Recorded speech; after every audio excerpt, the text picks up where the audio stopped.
So the majority of my time is spent teaching fourth-year students, so people who are going to be vets in 6 months, 9 months from now, and so also training specialty interns that are working on becoming specialists in zoo and exotic and wildlife medicine. Okay, and you know, can I ask really what got you kind of into that, if that's okay? Sure. I just really love puzzles, and that's what got me interested in veterinary medicine to start with. Like, what harder riddle is there than figuring out what an animal needs or what kind of healthcare they're in need of? And then for wildlife medicine specifically, the opportunity to go internationally and to work with all sorts of different species, there's just a lot of curiosity there. Yeah. I can only imagine what you get to see out there. You know, what kind of animals do you really help? I know that we've talked in the break, you had an eagle come in overnight, so what kind of animals other than that do you really you know, get to treat and assist here? Yeah, our service is really interesting because we're divided into 3 separate areas. Great. So we have zoo medicine, so we work with the Sunset Zoo in Manhattan.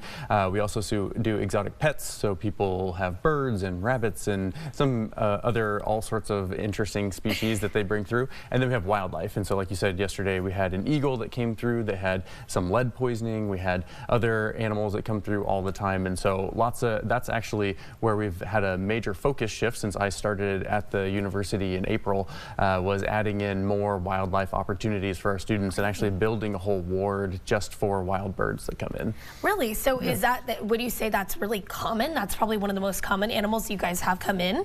Yeah, wild birds for sure. So the birds that we see a lot of times are like passerine birds, so songbirds and things like that fly into windows or people hit with their cars. And so we can help those guys out. But we also see birds of prey, and so we have eagles that come through and owls and things like that, and those are always fun to have come through as well.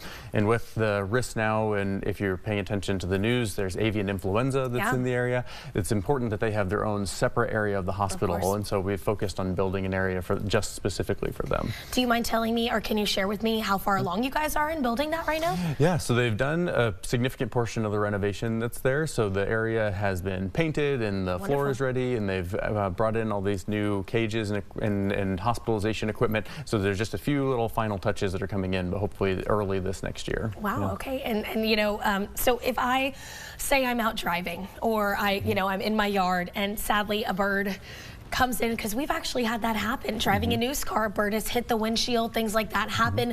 What do we do? What do you do if you find a bird in your yard, or if you find a bird on the side of the road? What do you recommend that people do? Yeah, so if you find an injured bird, the best thing to do is wrap them up in a towel, put them into a cardboard box, and then call the university to the health center and then bring them over. And it's amazing the level of medicine that we can provide for these animals. So we can fix broken bones, we can hospitalize, we put in IV catheters and can give them fluids, and just like if you were in a human ICU, right? And so we can provide the same level of care. And so we try and mitigate some of the harm that human activities can do for some of these animals, and that's one of the things we take a lot of pride in. Yeah, so would you say that those animals, you said that there's owls and there's other animals too, of course, like the eagle that you guys had in last night. Would you say that there's a certain type of bird that's the most common? You said those songbirds are probably the most common, right? Yeah, we got a lot of robins, crows, things like that come through. A lot of window strikes, so birds that in the morning light, they can have a tough time with really clean windows, and so they'll run into those guys. So we have a fair bit of that happens, but we do see quite a few birds of prey, and so this time of year, food is getting a little bit scarce. They're having a hard time, and so they make riskier choices. So they'll go for roadkill and they'll go for things like that.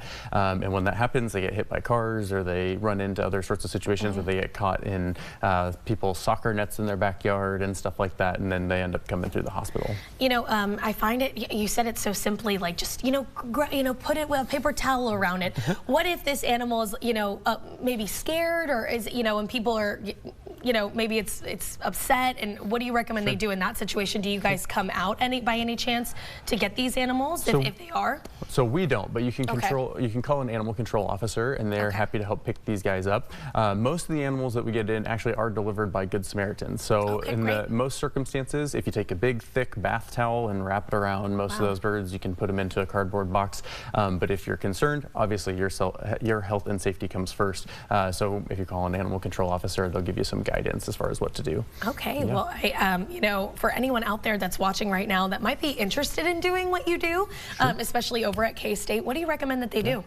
You know, focusing on your undergraduate degree, doing, you know, there are lots of different opportunities to get into the field, but grades are important, so work hard on that. And then, you know, my path to this was go through veterinary school, then do some specialty intern training so I did mine in Canada, but there's lots of opportunities to do that.